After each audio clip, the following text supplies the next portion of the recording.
Notre petit disclaimer habituel avant de commencer, donc c'est un avertissement, faites-vous votre propre idée, les CFD sont des instruments complexes et présentent un risque élevé de perte rapide en capital en raison de l'effet de levier. Entre 74 et 89% des comptes de clients de détail perdent de l'argent lors de la négociation de CFD.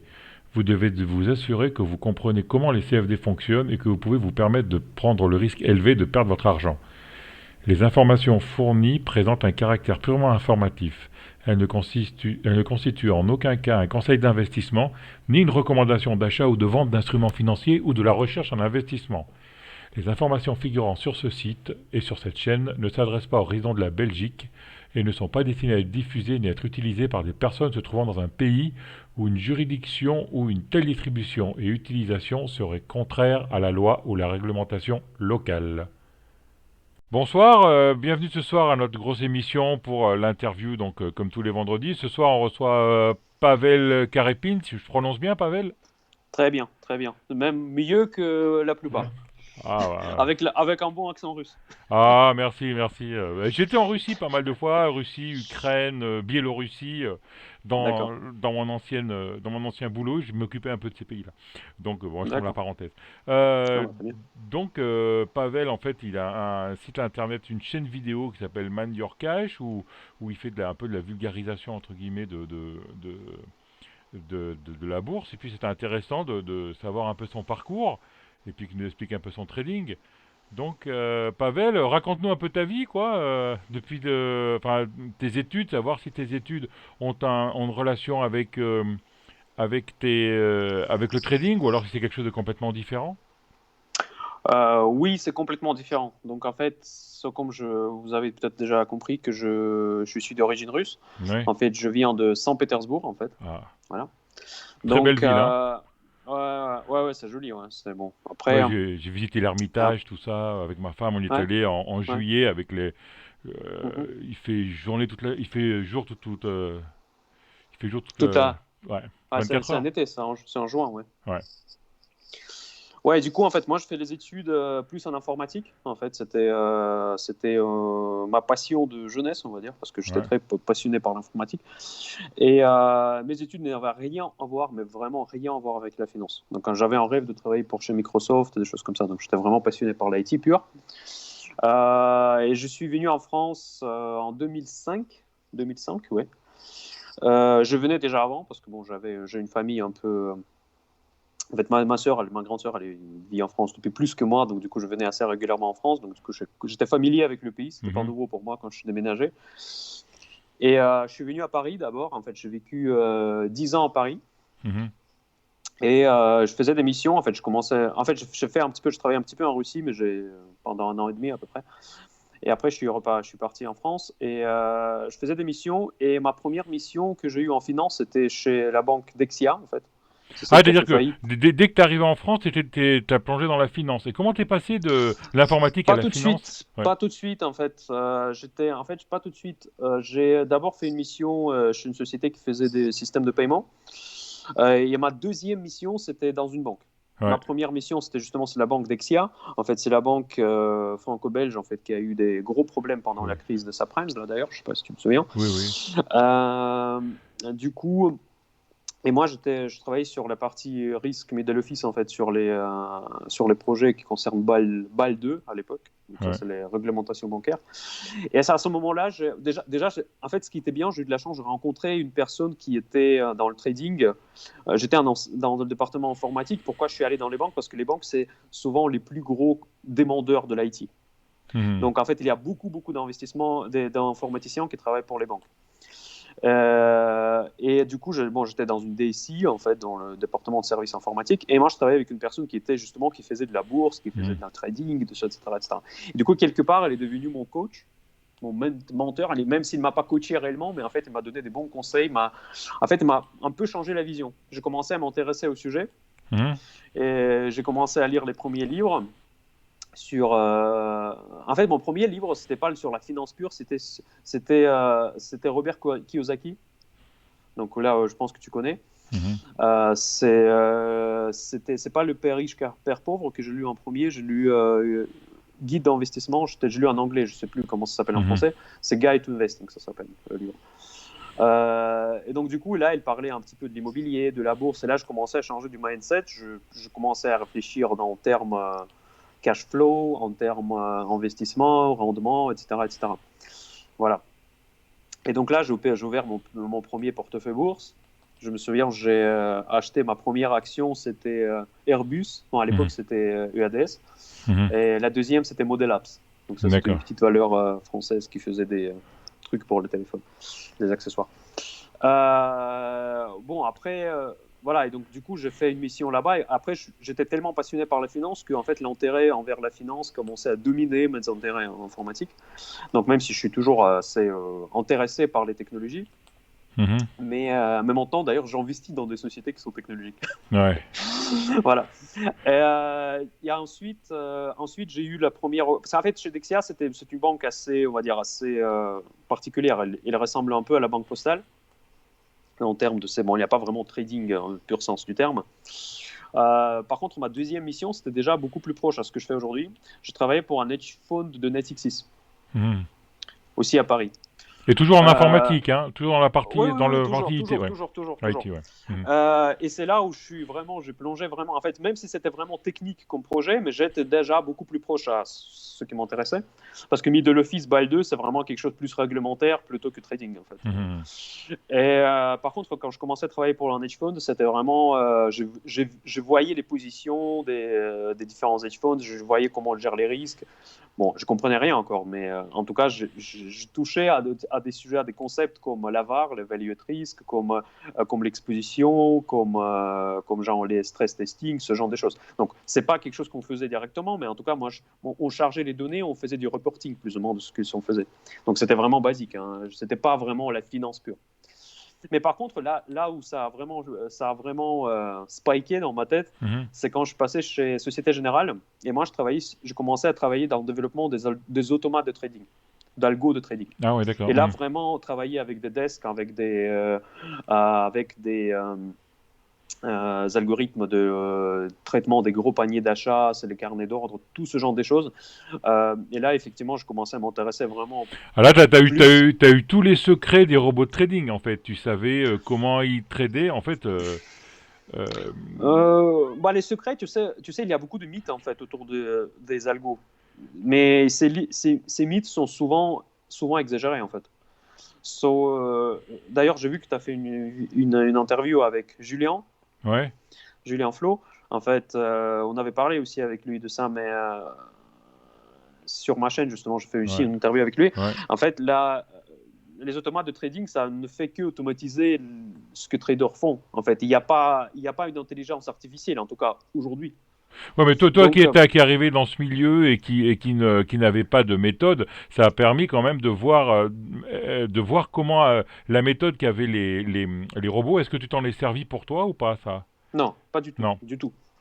Après, j'ai un avis assez. Je ne sais pas si tu veux parler maintenant des robots, on parle un peu après. Non, un C'est peu comme après, tu non, veux. c'est bon, Ouais. enfin, comme tu veux. Parce que les robots, c'est vraiment quelque chose. Je peux te dire mon Ouais, avis après, mais c'est pas. En fait, je trouve que c'est pas essentiel, en fait, si je peux résumer. ouais. En fait, c'est pas. Il faut pas se focuser il faut pas se fixer un objectif de trouver un robot qui marche. Ça, c'est vraiment un faux objectif. En fait, c'est un objectif pour perdre de l'argent, quoi, au final. Donc voilà, bon, voilà, en tout cas, je vais juste finir rapidement sur le Ouais. sujet. Et donc, du coup, effectivement, c'est là où je touchais la finance à fond. Et après, je continuais à faire des différentes missions qui sont très proches de trading. Et maintenant, je travaille pour une société de trading de commodities, des Hmm. matières premières à Genève. D'accord. Donc là, maintenant, j'habite à côté de Genève. Et je travaille depuis déjà 7 ans. Et moi, Ouais, je travaille avec des risk management principalement et des traders d'options. Donc, j'ai beaucoup d'accord. d'expertise dans les options. Et je ne trade pas moi-même chez eux, mais Hmm. je trade pour mon compte personnel, je trade les options. Mais eux, ils ont les options sur les futurs de Como. Et moi, je trade des options sur des actions. D'accord. Donc, mais par contre, je travaille encore plus avec les équipes de risque en fait, qui font la gestion de risque, de stress testing, de value at risk, d'évaluation des modèles D'accord. statistiques. D'accord. Voilà. Et ton Voilà, en trading, gros, et tu trades des actions un peu ou juste des options? bah, en fait, En fait, les actions, dans ta question, il y a déjà Ouais, une partie, c'est-à-dire qui est ouais. importante. Parce qu'en fait, quand tu trades des actions, rien ne t'empêche, même si tu n'es pas spéculatif du tout, ça dépend des stratégies que tu utilises. Parce qu'il y a des stratégies optionnées qui s'inscrivent parfaitement dans l'investissement long terme. Par exemple, moi, je rentre dans une position en action, et très souvent, je le fais, très souvent, par la vente des puts. Donc D'accord. ça, c'est une stratégie que je fais très souvent. Typiquement, par exemple, je te donne un cas très simple. D'ailleurs, je l'ai présenté sur ma chaîne. Mhm. Euh, Imagine que tu as une action totale. Okay. Aujourd'hui, il est à peu près à 38 euros. Ok, parfait. J'ai, il y a un moyen, en fait. Si je suis, par exemple, imaginons que je suis intéressé d'y investir. Donc, il y a une solution. Soit tu achètes au prix actuel, et du coup, tu prends le risque tout de suite, soit tu attends ton point d'entrée. Imaginons que mon point d'entrée il est à 35. Je dis à 35, je suis acheteur. Ok. J'ai une possibilité d'attendre que le marché arrive à 35. Mhm. Comme ça, devant l'écran, on regarde les cours. Soit je peux vendre en put à 35. Mais quand je vends en put, il y a une notion de premium. En fait, cela veut dire que en put, c'est une assurance, quelque part. C'est en droit de vendre. C'est en droit de vente de l'action totale au prix de 35 euros jusqu'à une certaine date dans le futur. En gros, c'est ça. Quand tu vends en put, c'est toi qui encaisses le premium. Donc, premium, imaginons qu'il va être de 2 euros okay, par action. En général, les lots sont par 100 actions.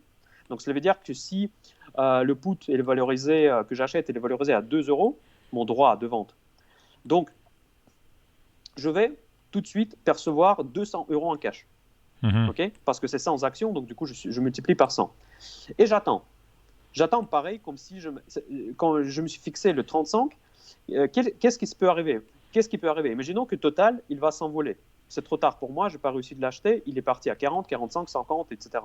Okay, qu'est-ce qui arrive? À l'expiration de mon put, il expire worthless, ce qu'on a dit sans valeur, et donc du coup, je garde les 200 euros. Okay, deuxième scénario, c'est pas mal 200 euros quand même, tu vois, Mhm. gratuitement, pour attendre, tu n'as rien fait. Mhm.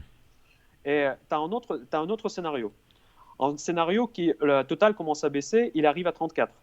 Okay, dans ce cas-là, par contre, si à l'expiration de mon put total, il est à 34, dans ce cas-là, j'aurai une obligation de le acheter à 35. Mhm. Okay, à 35, mais on l'a pris. Bon, bref, disons à 35 pour simplifier. Mais, encore une fois, de toute façon, c'était mon point d'entrée. Tu vois, Mhm. de toute façon, je le voulais à 35. Tu vois, c'est vraiment une position où tu gagnes quoi qu'il arrive. Ah. Après bon, évidemment, je veux pas dire que quoi qu'il arrive, parce qu'en fait, ça peut aller à 20, à 10, mais c'est exactement le même risque si tu l'aurais acheté directement. Tu es Mhm. d'accord? Ouais. Donc, sauf que si mon scénario, si mon point d'entrée n'est pas touché, je touche du cash quand même. Et si Ah tu ouais. attends tout court, et si tu attends, tout simplement, si tu attends sans rien faire, dans ce cas-là, tu vas attendre peut-être éternellement, il peut-être va jamais arriver à 35, et tu vas gagner rien. Et en fait, j'ai même toute une stratégie en fait que moi je vends des puts régulièrement pour des actions en dessous du marché, pour des actions qui m'intéressent. Donc, si rien ne se passe, si le marché continue à monter, je gagne tout le temps de l'argent, j'ai du cash flow passif. Si le marché commence à baisser, j'obtiens mes actions, mais de toute façon, je voulais ces actions dans mon portefeuille. Donc, du coup, ça s'inscrit dans ma stratégie long terme, tu vois. Mais je suis payé pour attendre, tu vois. D'accord. C'est-à-dire C'est ça. que en achetant un put, si ça monte, En vendant, en vendant un put, voilà. si ça monte, tu gagnes, et si ça descend, t'as l'action. Et Oui, c'est ce que tu c'est voulais. ça. D'accord. C'est ça. C'est Donc ça. t'as l'action et t'attends que l'action après elle monte, c'est pour gagner quoi. Mais après tu es exactement dans le même biais que si tu l'as acheté tout de suite Ouais, sur le marché. ouais, Parce que ouais. de toute façon, tu achètes, tu attends que ça monte. Tu es exactement D'accord. dans la même configuration. Ok, donc tu as une target en disant je veux une action à tel prix, tu vends le put Exactement. parce que l'action elle est plus haut, et après, si l'action elle Exactement. monte, tu gagnes, et si l'action elle descend, ça fait comme si tu avais Tout acheté à fait. l'action sur le support. Ok, Tout à fait. Tout à fait. Tout à fait. Mais d'accord. ça c'est une stratégie super simple, mais méga simple. Parce que sur les options, tout un tas d'autres stratégies qui sont beaucoup plus complexes, où tu peux jouer les scénarios qui sont sur la volatilité, sur que la volatilité va rester dans un range. Ça, je les fais pas toutes, Mhm. mais je fais certaines. D'accord. certaines. Typiquement, récemment, dans mes vidéos sur le trading, en fait, parce que moi, je ne fais pas que des vidéos sur le trading, parce que Mhm. je suis plus orienté investissement, je ne veux pas dire fondamental, mais je m'appelle un peu trade investor, on va Mhm. dire. D'accord. Donc, du coup tu vois, j'investis, j'ai un portefeuille bourse, mais je trade souvent autour de mes positions dans le portefeuille, avec D'accord. des options, avec tout ça. Mais je pars du principe que j'ai déjà un stock d'options qui sont dans mon portefeuille, et si je suis en fonction où je suis avec telle ou telle action, je choisis telle ou telle stratégie. En fait, la stratégie similaire qui génère du cash, du cash passif, je peux te présenter une autre. Imagine que tu as une action, disons Tesla. Okay, Mhm. c'est un très bon exemple en plus. Donc, moi, je fais une énorme plus-value, par exemple. Moi, je n'ai pas fait une énorme plus-value, mais imaginons tu l'as acheté avant le split à $400, maintenant tu as une plus-value, je ne sais pas combien. Et du coup, maintenant, tu te poses la question, est-ce que je sors de cette action ou pas? Donc, du coup, tu peux prendre un risque de sortir tout de suite. Et dans ce cas-là, tu perds éventuellement une opportunité, si ça continue à monter. Ou bien, tu commences à vendre les calls. Genre, tu sais, Mhm. c'est pareil. Donc, les calls, contrairement au put, c'est un droit d'acheter. Donc, Mhm. ça veut dire que si Tesla aujourd'hui est à $600, tu peux très bien vendre en call à 700.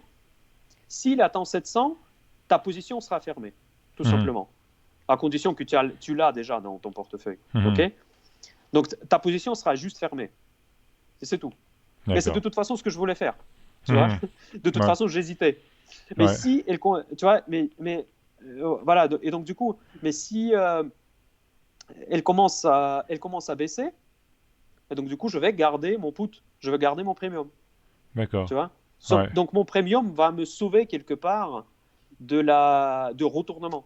Tu D'accord. vois, il va protéger quand même. En Mhm. fait, c'est une stratégie que tu peux utiliser. Et tu vois, les options, c'est juste un instrument qui peut améliorer ta performance de ton investissement.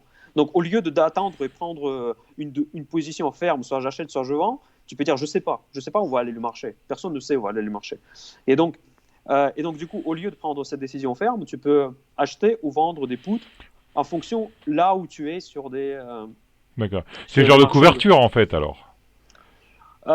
C'est pas tout à fait la couverture. Couverture, en fait, justement, là, je vais mettre une autre casquette Ouais. de risk manager. Là, je t'avais parlé comme un trader d'options.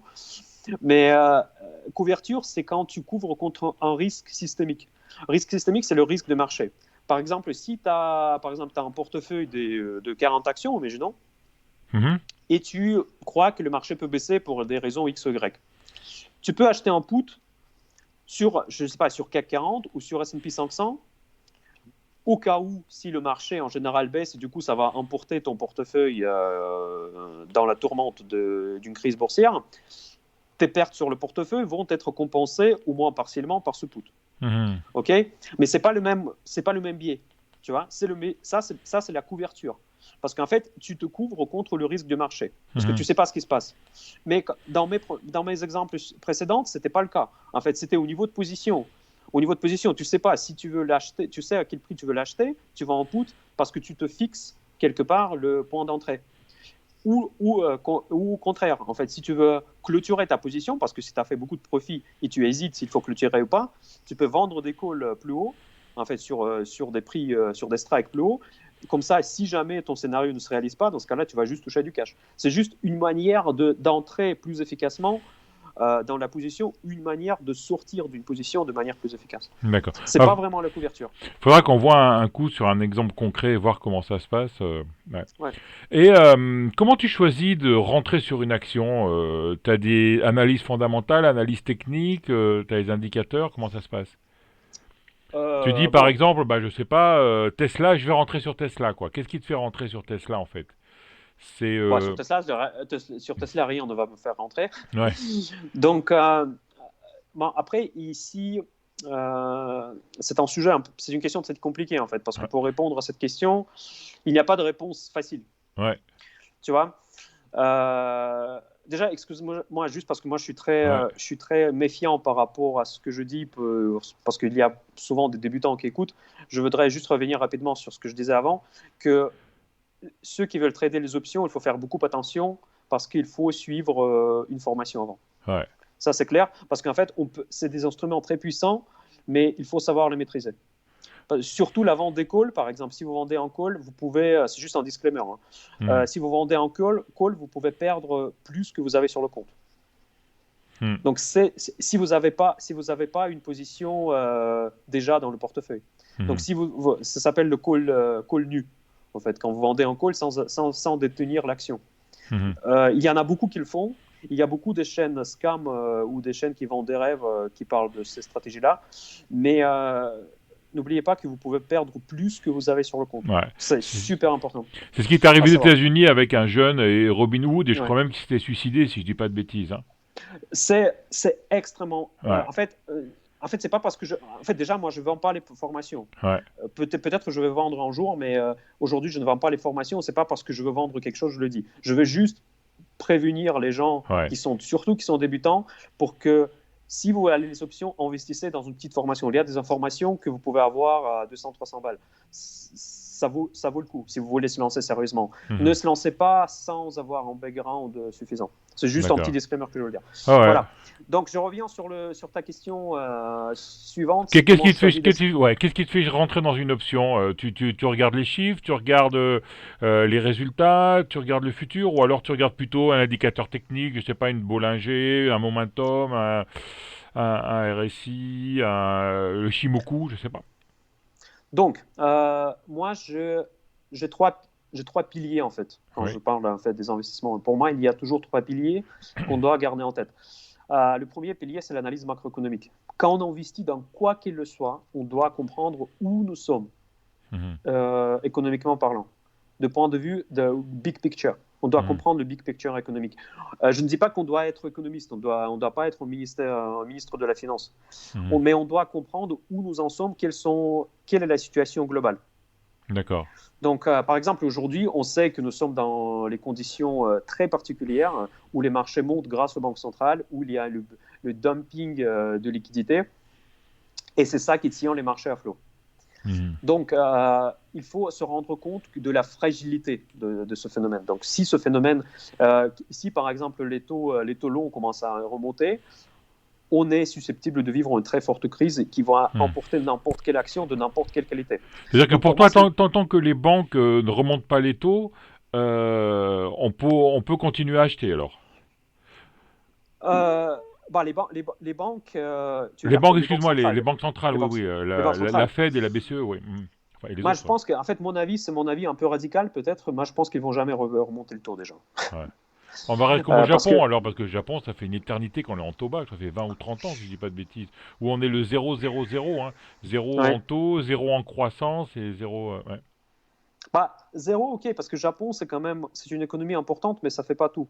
Mhm. Tu as raison sur Japon, mais Japon, il pouvait se permettre de rester comme ça le temps que les autres, il était en croissance. Ouais, Le temps que les autres n'étaient pas à zéro. ouais, En fait, je ne veux pas rentrer trop dans la macroéconomie parce que c'est un sujet compliqué. J'ai ouais, peur que je vais commencer maintenant à rentrer dans le débat. ouais, On va aller très loin, on va ouais. dire. Donc, en gros, ce que je veux dire, c'est que aujourd'hui, il faut comprendre que la situation est fragile Mhm. et c'est que les banques centrales, ils sont incapables de monter le taux. On a déjà vu en fin 2018 que quand la Fed elle a essayé de monter les taux, elle a essayé de parler Mhm. d'une éventualité de monter le taux. On a vu ce que ça s'est passé. Mhm. Tous les actifs, refuge par refuge, ils se sont écroulés en littéralement quelques jours. Donc, y compris l'or, y compris tous les trucs qui étaient considérés comme des actifs refuges, ils sont tous partis en cacahuète là, tout de suite. Mhm. Donc ça, c'était vraiment Une comment dire, constance. Ouais. c'était une démonstration de ce qui va se passer quand les taux vont remonter de manière structurelle et que les banques centrales ne puissent pas les arrêter. Mhm. Et je ne dis pas que ces taux vont monter. Je ne Mhm. dis pas parce qu'en fait, je ne sais pas. Honnêtement, je n'ai pas de réponse à cette question. Mais s'ils perdent le contrôle sur les taux, les banques centrales, c'est ça qu'on va vivre. On va vivre en crack d'une qu'on pourra comparer à des années 30, Mhm. voire pire. Mhm. Parce que en fait, les montants engagés sont beaucoup plus importants que dans les années 30, Ouais, ou surtout la fin des années 20. d'accord. Donc je ne sais pas qu'est-ce qu'on va vivre. Peut-être que ça va mener à une transformation du système. En fait, j'ai enregistré une vidéo il n'y a pas d'ailleurs, il n'y a pas longtemps, où je parlais du capitalisme, du socialisme, Ouais. etc. Moi, si on parle de ça, j'ai un sentiment qu'on arrive au bout de quelque chose. Qu'on arrive au bout d'un système, je ne veux pas dire de système capitalistique, parce que je n'ai pas spécialement d'un point de vue ni capitaliste, ni socialiste, ni rien du tout, mais je vois qu'aujourd'hui, on est dans un mode, en fait, on est dans une inertie de quelque chose. Donc ce modèle actuel, Il arrive au il est bout. épuisé, Mhm. il est épuisé, il faut proposer quelque chose de nouveau. Mhm. Un mélange de deux Donc peut-être. Un mélange des deux peut-être. ici c'est une question plus philosophique, en Ouais. fait. Tu vois, on peut passer toute une soirée et discuter que de ça, parce que Parce que pour l'instant, le euh, capitalisme arrive au bout, c'est pas le mieux, mais pour l'instant, enfin, ça arrive au bout, mais pour l'instant, on n'a rien trouvé de mieux, quoi. Parce que tout le reste, ça n'a pas marché, hein, le communisme, le socialisme, tout ça, ça n'a pas marché, hein, bah, le communisme, en fait, je veux pas passer Mhm, pour quelqu'un qui est gauche ou droite. Communisme, d'ailleurs, on n'a jamais vu, mhm. pour être honnête. Parce que seule implémentation du communisme que nous avons vue, c'est les kibbutz en Israël. Ouais, C'est la seule implémentation d'un vrai communisme selon Marx. ouais. Tu vois, Et c'était quoi? tous Parce que les moi, je autres. connais pas du tout ça. C'était quoi exactement? De, Je connais pas du tout le kibbutz en Israël. C'était mais, en passé fait, comment? parce que tu sais, l'Israël était fondé par des communistes, si tu veux, quelque part. Parce qu'il était, en grande partie, il était ressortissant de l'Union soviétique. En grande D'accord, partie, après la guerre. Et la philosophie gauche communiste, elle est bien présente chez eux. d'accord, Donc, d'ailleurs, Staline, à l'époque, il était assez moteur pour créer Israël parce qu'il s'imaginait que ça serait une filiale de l'Union soviétique dans le Moyen-Orient. Il s'est d'accord. largement trompé parce que leur Ouais, vision de communisme, elle était différente à celle de Staline. d'accord. Donc, bon, on va pas trop le Ouais, ouais, ouais. lancer dans ces débats-là parce que là, sinon, on Ben ouais, va très loin. on en a pour des heures là, oui. Ouais. Voilà. Mais par contre, il y a une autre implémentation qui est moins capitalistique, par exemple, c'est les pays du Nord. En fait, moi, je ne considère pas les pays du Nord comme les pays capitalistes, honnêtement. Ouais. Donc, je dis pas nécessairement que c'est un grand succès, parce que je connais pas les pays du Nord de manière approfondie. J'ai jamais vécu là-bas. Mais en Parce tout qu'ils font cas, quoi en fait les pays du Nord? C'est une très haute fiscalité et ils redistribuent à tout le monde et puis tout le monde a un salaire minimum. C'est presque le salaire minimum pour tout le monde, non? oui, On se oui, rapproche de ça, hein, oui, si je dis pas de bêtises, hein. oui, c'est ça, exactement, exactement. Je dis pas, en fait, encore une fois, je veux pas passer pour quelqu'un qui est Et toi partant de justement qui est cette. en Suisse, je crois que le référendum est passé il y a un mois là-dessus, non? Oui, oui, oui, mais bon. Ouais. Encore une fois, je vais juste faire un petit Hmm. disclaimer parce que, en fait, après cette vidéo, quand je parlais du capitalisme, j'ai passé pour un gilet jaune, un truc comme ça, Ouais. mais bon, bref. C'est pas du tout le cas, je vous dis clairement. Parce que moi, j'ai quand même ce côté philosophique du point de vue politique et économique, c'est que Mhm. moi, je vis très bien dans le monde capitaliste. Mhm. Moi, je, je me suis parfaitement adapté à ce monde. Ouais. Donc, et Moi aussi c'est pareil, je hein, les suis règles du jeu. voilà, Mais j'ai joué avec les règles et puis on a su gagner quoi. Maintenant si on change les voilà, règles, on verra, hein, mais bon, si la voilà, règle elle c'est est là, ça. il faut la suivre, hein, C'est ouais. ça. Hmm. Pour moi, la chute du capitalisme, pour moi, c'est pas une catastrophe, mais c'est mauvais pour moi. C'est très Mhm. mauvais pour moi. Donc, Mhm. parce que tout ce que je fais jusqu'à aujourd'hui, c'est de m'adapter au système capitalistique actuel. Mhm. Donc, s'il s'écroule, pour moi, c'est mauvais. Donc, ça donne de la crédibilité à mes paroles. Donc, Ouais, ouais. mais pourtant, de point de vue intellectuel, je reconnais que ce système n'est pas parfait. Donc Mhm. ce système, ok, moi je me suis adapté à ce système, mais il y a tout un tas d'autres choses, tout un tas d'autres personnes qui ne se sont pas adaptées. Parce Ouais. que je te dis tout simplement un exemple, mais il ne faut pas aller loin. En France, c'est comme ça. Combien gagne un physicien reconnu, Ouais. voire mondialement, par rapport à un trader? Ouais. Ouais, ouais, 10 fois Combien? moins. Mhm. Mhm. Exactement. Ouais, ouais. Est-ce que c'est juste? Non. Bah voilà. En fait, cela veut dire Et que tu vois, même, je dirais, je vais aller encore plus loin, ça va pas faire plaisir aux traders. Pourquoi l'argent venant du travail est plus taxé que l'argent venu du trading, quoi? C'est pareil, ça aussi. après les taxes, bon, les taxes Mm. c'est encore un sujet hein, à part. Mais d'ailleurs, je trouve que d'ailleurs la Suisse Mais j'aime pas utiliser la Suisse comme un exemple parce que c'est un pays qui est très riche et qui a beaucoup réussi dans beaucoup de choses. Et ils ont bénéficié, on va dire, ils ont eu le beurre, l'argent du beurre, comme on dit, tu vois. Mhm. Donc, parce qu'ils sont en plein milieu de l'Union européenne, en fait, ils bénéficient de l'Union européenne, mais ils ne payent pas les frais. Ouais, et puis ils ont Donc, vécu aussi avec de l'argent pas très très cool qui est dans les banques, ouais, voilà, c'est ça. l'argent bon, un peu sale quoi. Il n'y a pas Voilà, que donc, ça, hein, mais bon, il y a ouais. beaucoup. Ouais. Donc, mais en tout cas, effectivement, ils ont trouvé, ce que j'aime bien, qu'ils ont trouvé un modèle qui est quand même très équilibré entre côté socialiste, parce qu'en fait, c'est un système où les citoyens, ils sont protégés du point de vue social. Mhm. Mais, mais c'est tout à fait un pays capitaliste. Contrairement au pays du Nord, c'est très différent parce que souvent ils disent que j'aime pas quand j'entends dire les gens oh oui par exemple en Suède, en Norvège, en Suisse c'est comme ça. Suède et Norvège ok peut-être, mais la Mhm. Suisse c'est un système complètement différent. Mhm. Donc c'est pas du tout un système où on te fait des cadeaux. Ok il y a eu un référendum, mais ce référendum il a eu où? Il a eu à Genève.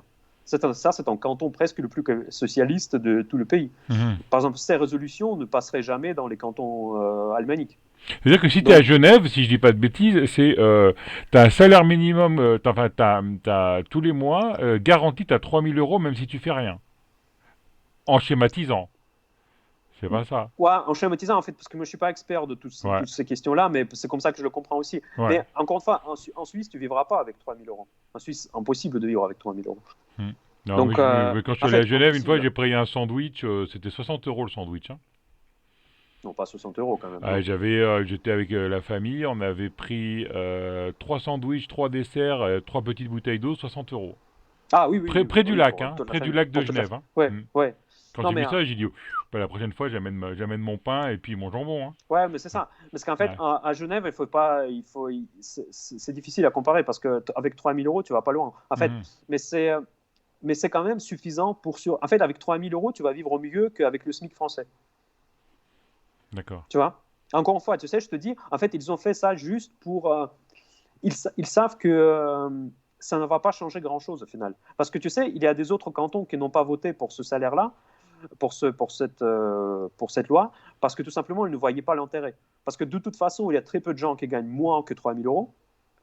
Donc, et c'est uniquement, ça concerne, j'ai lu un article à l'époque, ça concernait uniquement les femmes qui travaillaient dans l'agriculture. Donc, du coup, de toute façon, les autres, de toute façon, d'office, elles gagnaient déjà plus. Ouais, mais les gens qui travaillent pas vont gagner 3 000 €. C'est une sorte de revenu universel, non? Ou je dis une bêtise, peut-être que je me Oui, trompe, hein. oui, mais le chômage aussi, il est à combien? Parce que tu sais, on ne peut pas comparer ça avec la France, par exemple, ou avec l'Espagne. Genre, Mhm. tu sais, euh, dans un pays où il y a 3,5% de chômage, tu peux te permettre de faire ça. D'accord. Tu vois, mais dans un pays où il y a 20% de chômage, et en plus il y a le chômage caché, qui Mhm. te fait encore plus, c'est très compliqué à arriver à faire ça. Ouais, moi, je te dis que si tu donnes 3 000 € à tout le monde, les 3,5%, ils vont vite monter à 10 ou 15, hein. Ouais, Parce ouais que si mais on c'est donne ça. 3 000 € sans que tu travailles, le chômage, il va augmenter, à mon avis. Enfin, on verra, hein, mais c'est un peu... Ouais, mais ouais. en Suisse, encore une fois, en Suisse, le système il est mieux pensé parce qu'en fait, ils ne vont pas te laisser profiter du système aussi facilement comme en France. Mhm. Donc, en fait, c'est beaucoup plus équilibré, en fait. Bon, après, on s'éloigne du sujet, en fait, je Ouais, pense. c'est pour ça, ouais. Et Peut-être on l'argent, va ouais. parler d'autre chose. Ouais, donc tu dis d'abord, pour rentrer en position, tu regardes le macroéconomique. Voilà, ça, c'est le premier Ouais, pilier. Le deuxième pilier, c'est l'analyse fondamentale pour moi. ouais. Donc, une fois qu'on est d'accord, OK, dans ce contexte économique, moi, je suis Mhm. OK pour investir. Dans ce cas-là, c'est la deuxième chose que je regarde, les fondamentaux de l'entreprise. Il n'y a pas des ratios magiques, déjà. Mhm. Parce que dans les entreprises, moi, je distingue trois catégories. Catégorie A, catégorie B, catégorie C, et maintenant je commence à parler un petit peu dans la catégorie D, en Mhm. fait. D'ailleurs, j'ai enregistré des vidéos sur chacune de ces Mhm. catégories. La catégorie A, c'est des entreprises qui sont exceptionnelles. Il y en a peut-être trentaine, quarantaine dans le monde entier. Donc, ce sont des entreprises que je publie d'ailleurs sur ma page Facebook. Mhm. Ils ne changent pas quasiment cette liste. Ce sont des entreprises qui ont, premièrement, la plus grande condition pour faire partie de cette liste, c'est d'un avantage concurrentiel. C'est des entreprises qui dominent leur secteur, mais largement. Genre, tu Mhm. vois, et qui ne voient pas de concurrence réellement apparaître. Donc ça, c'est des cas extrêmement rares. Par exemple, l'exemple, c'est Google. L'exemple, c'est Amazon. L'exemple, c'est Facebook. Je fais exprès de donner ces exemples parce que tout le monde s'étonne pourquoi les FANG, tu sais, ces valeurs-là n'arrêtent pas de monter. Ouais. Mais c'est pour ça. Parce que ces valeurs-là, ils sont impossibles de concurrencer aujourd'hui. Ouais. Peut-être il y aura des décisions gouvernementales pour les splitter, comme on a fait avec Standard Oil à l'époque. Ouais. Mais c'est beaucoup plus difficile d'ailleurs que Standard Oil, en fait. Pour splitter Amazon, c'est compliqué. Hein. Donc, mais ces sociétés, ils dominent tellement le marché, leur avantage concurrentiel est tellement fort et tellement durable que on peut expliquer n'importe quelle valorisation quasiment. Parce que comment tu peux évaluer le potentiel d'Amazon? Imagine qu'ils sont capables de détruire tout le commerce physique, s'ils veulent. Ils sont capables de le faire. Et si dans cette hypothèse, je serais prêt de payer 10 000 euros par l'action, tu vois. Et ça me paraît pas fou. Mais effectivement, si on part de l'hypothèse qu'il va être splitté, et du coup, sur plusieurs entreprises, du coup, pour sauver le commerce physique, dans ce cas-là, effectivement, les 3 000 euros, ça me paraît cher. 3 000 $, ça me paraît cher. D'accord. Donc, tu vois... Tu mets Tesla dans ce groupe ou pas? Non, jamais. Justement, Tesla regarde leur grosse margin, la marge brute. Tesla, déjà, à la base, c'est un business où les marges potentielles sont faibles. C'est pas le business qui dégage des marges importantes. Donc, en fait, leur coût de production est important. Leurs concurrents ne vont pas dormir. Tesla, c'est un phénomène. Pour moi, j'utilise Tesla comme un indicateur d'exubérance irrationnelle. Tu vois? Une bulle, quoi, en fait. Pas vraiment une bulle. Pour moi, une bulle, je ne sais pas ce que cela veut dire, une bulle, en fait, finale. Mais pour moi, Tesla, c'est un indicateur auquel point les gens ignorent la réalité. Parce que Tesla, c'est une belle entreprise. Je ne dis pas contre ça. Je ne dis rien contre ça. Mais en fait, l'entreprise ne peut pas valoir comme tout le secteur mondial. Et Tesla, il n'a pas d'avantage concurrentiel.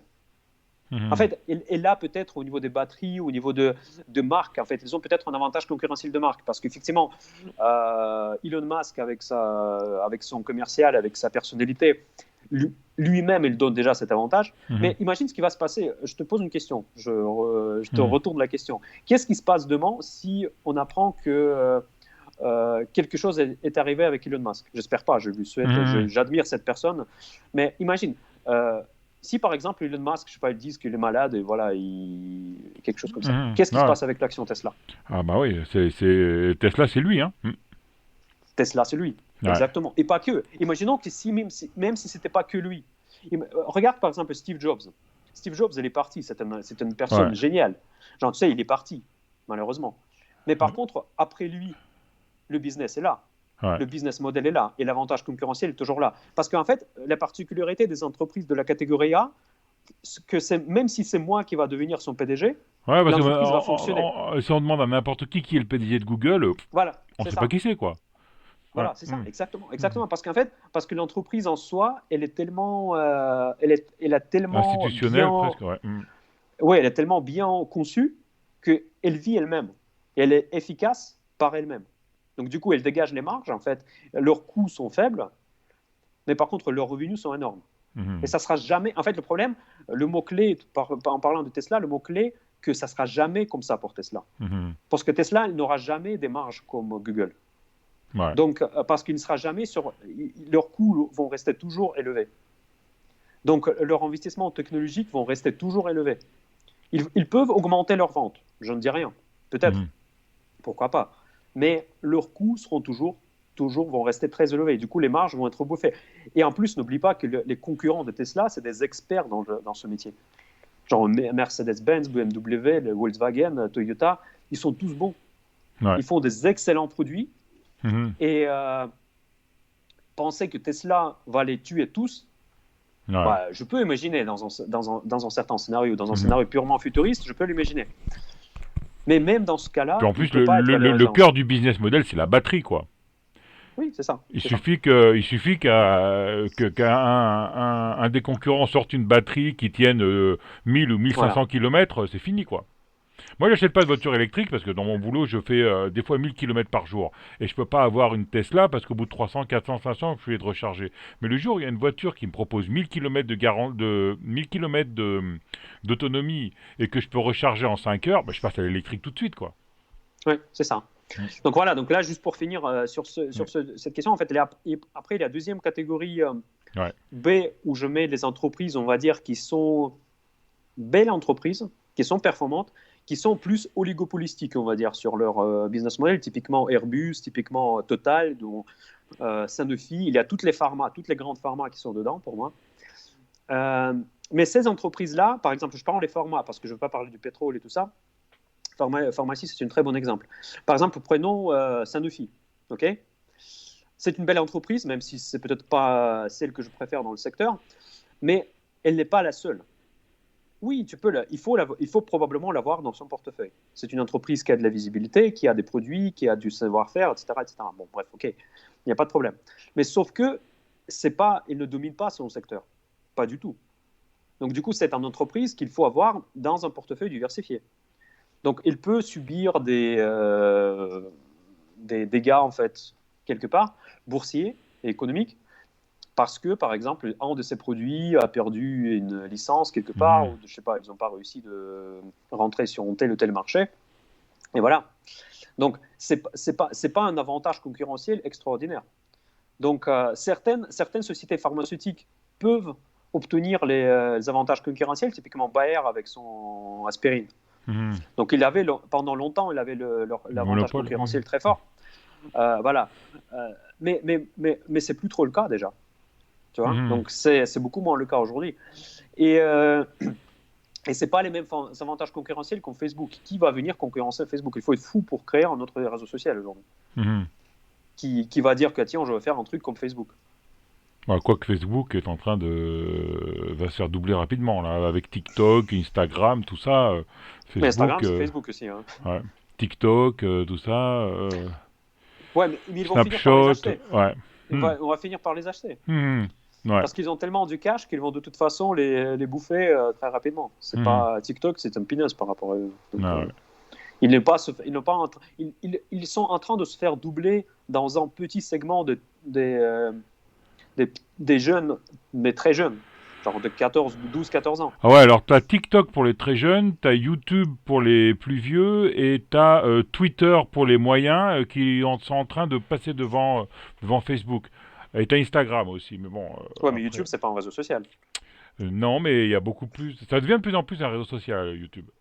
Ça devient de plus en plus un réseau social. Ils vont commencer à faire des stories, enfin des trucs comme ça pour concurrencer les autres. Ouais. Mais bon, c'est vrai que Facebook, en tant que représentant des réseaux sociaux, ouais, c'est difficile Ouais. de concurrencer, oui. Ouais.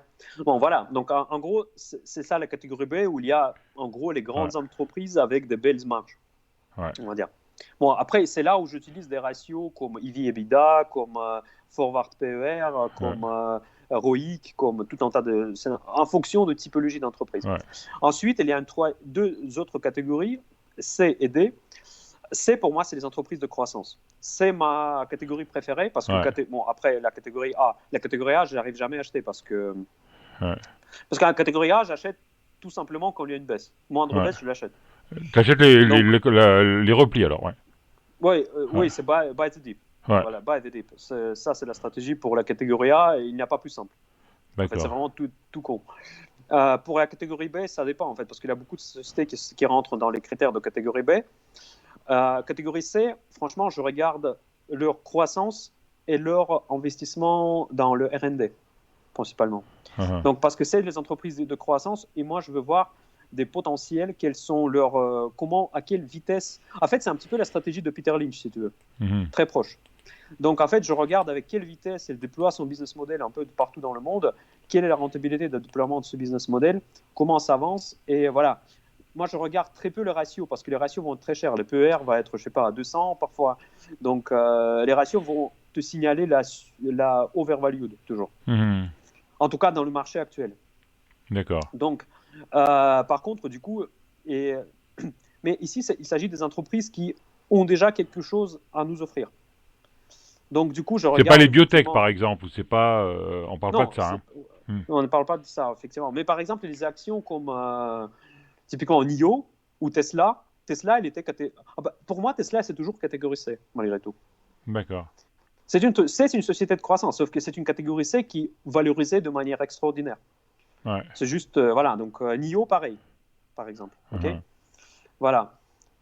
Et après, la dernière catégorie, c'est la catégorie D, que je n'ai pas encore parlé sur ma chaîne d'ailleurs. Uh-huh. C'est les. Exclusivité pour nous, alors Voilà, ouais. exactement. C'est quasiment des ventures. Cela veut dire que tu achètes en rêve. Parfois, je crois en rêve. Mhm. Parfois, parfois pas. Et donc, parfois, je peux acheter une société qui n'a pas de chiffre d'affaires encore du tout. Et ici, je regarde un projet, tout simplement. Le projet qui m'inspire, Le business model, alors, business plan ou voilà, l'idée, c'est quoi. ça. T'achètes l'idée, en En fait. fait, voilà, j'achète l'idée, tout court. Hmm. J'achète l'idée. En fait, sur un portefeuille genre diversifié, tu vas avoir 2 qui vont changer le monde, tu vas avoir 7 qui vont rien faire, et tu vas avoir, attends, je sais pas combien on reste, tu vas avoir qui vont faire faillite. Mhm. Donc voilà, mais là, tu es conscient que tu peux perdre tout. Donc c'est sûr et certain. Donc que la probabilité de la perte de l'intégralité de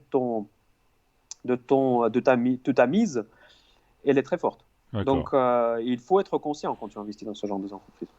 Voilà, en gros, c'est comme ça. Et en fait, en fonction de ces catégories que j'ai citées, je choisis de tel ou tel ratio. Tu vois. Donc, je n'ai pas de réponse, genre, je n'ai pas un screener. En fait, je crois qu'il n'existe pas de screener qui te sort des belles valeurs. Mhm. Sinon, tout le monde le saurait déjà. Ce screener, tout le monde l'utiliserait. Donc, tout dépend en fonction de ta stratégie, encore une fois, de situation actuelle macroéconomique.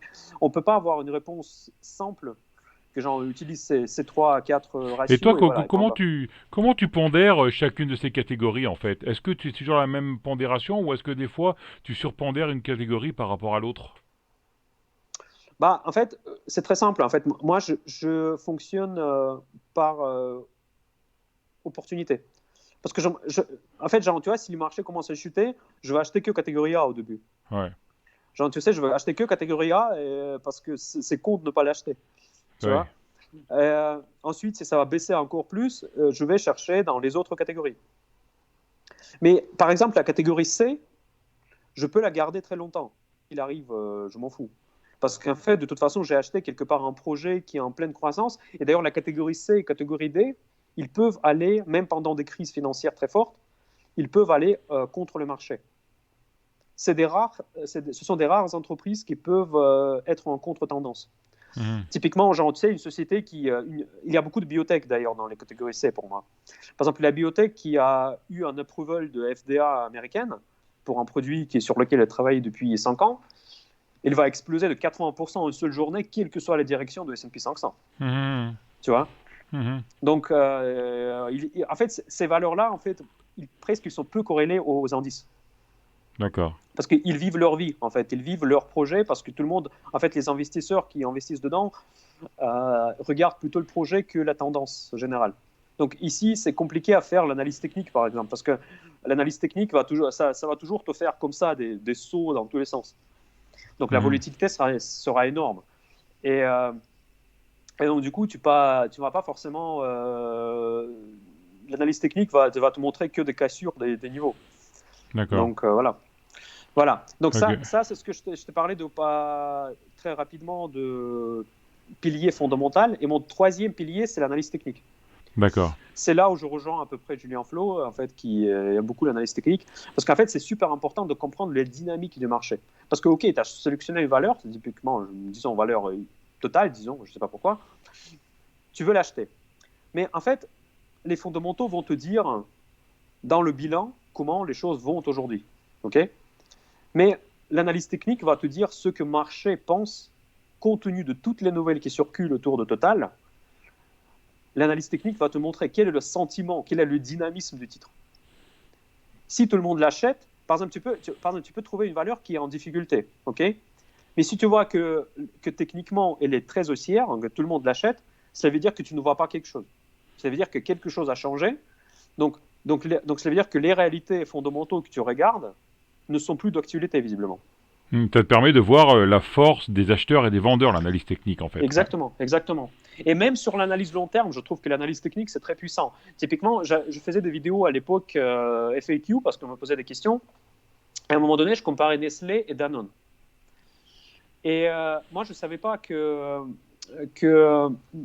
Nestlé, il détient, je crois que 14% de L'Oréal. Je ne me souviens pas exactement combien, mais une grosse partie de L'Oréal. Je ne le savais pas. Mais l'analyse technique m'a répondu à cette question. Parce que quand je comparais les deux graphiques, j'ai dit, justement, quand j'enregistrais la vidéo, je disais, tiens, je ne comprends pas pourquoi les deux sociétés du même secteur, ils ont une image technique qui est complètement différente. Et donc, le fait que Nestlé a investi dans L'Oréal, il a très bien investi, ça a complètement changé son profil du risque. Et c'est l'analyse technique qui m'a pointé sur cette différence. Que je vois que le profil du risque des deux entreprises n'a rien à voir. Ok. Donc, tu vois, donc c'est pour ça que je trouve que l'analyse technique, c'est quand même très il te permet à la fois de comprendre le dynamisme de telle ou telle entreprise en bourse, mais aussi il te permet de regarder rapidement ce qui se passe, de comprendre immédiatement le profil du risque et ce que le marché aujourd'hui pense de telle ou telle entreprise. Tu vois? Ok. Et donc, quand tu as fait tout ce cheminement, après, les entrées en position, tu rentres quand? Sur un détail technique? Sur une analyse technique? Ou sur un repli? Ou sur... En fait, je regarde l'analyse technique quand j'achète des valeurs, évidemment. Ouais. Parce que, justement, en fait, pour comprendre qu'est-ce que le marché pense de cette valeur. Donc, si cette valeur intéresse le marché aujourd'hui, dans ce cas-là, je creuse un petit peu. Et si effectivement, il y a une entreprise qui m'intéresse, quelle que soit l'opinion du marché, on va dire, je cherche effectivement les points d'entrée de point de vue technique. Mais j'utilise ça en moindre mesure. En fait, l'analyse technique, pour moi, ce n'est pas mon driver de mes décisions. Je ne vais jamais acheter l'action parce que l'analyse technique me dit ça ou ça. D'accord. Donc, ça donne le point d'entrée de quelque chose que tu as décidé d'acheter, voilà. en fait. Voilà, sauf parce qu'en fait, j'ai deux stratégies. En fait, j'ai la stratégie d'investissement, tout ce que je viens de te dire, c'est la stratégie d'investissement, mais j'ai aussi une stratégie spéculative. Dans la stratégie spéculative, je peux faire des points d'entrée techniques, mais c'est complètement autre chose, parce que je me positionne comme un trader et pas comme un investisseur. D'accord. Donc, parce que c'est deux métiers différents, ça, il faut bien comprendre. C'est deux métiers différents. Tout ce que je viens de te parler pendant une heure, c'était un métier d'investisseur. C'est quelqu'un qui a un capital et qui veut augmenter son capital et qui fait 3 opérations par an, quoi, on va dire. Tout à fait.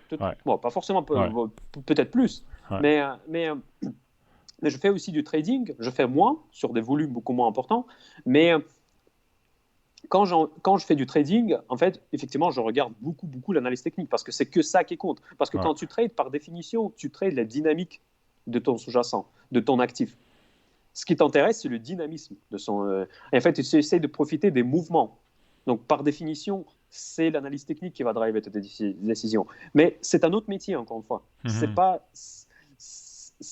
En fait, ça se chevauche avec l'investissement, mais c'est quand même. Il faut les voir comme deux métiers différents. Il faut être conscient si on veut le faire, quel métier on veut le faire. Si on veut être investisseur ou on veut être trader. D'accord. Ok. Donc voilà. Super intéressant, Pavel. J'ai beaucoup appris avec toi.